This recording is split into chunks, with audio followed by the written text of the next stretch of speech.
ધીમે ધીમે આવે, પછી થોડોક વધે, પછી થોડોક વધે એટલે અવાજ વધે ને, એટલે આપણે કેવો અવાજ વધ્યો તો એક આંગળી પાડી તો ધીમો ધીમો ધીમો અવાજ આવતો હતો ને, પછી 2 પાડી એટલે થોડોક જ વધ્યો,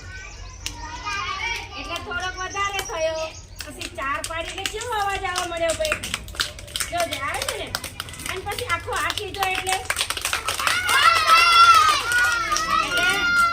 આપણે તાલી પાડી એનો અવાજ વરસાદ જેવો લાગ્યો તમને, એટલે આને વરસાદની તાલી કહેવાય. કેવી કહેવાય?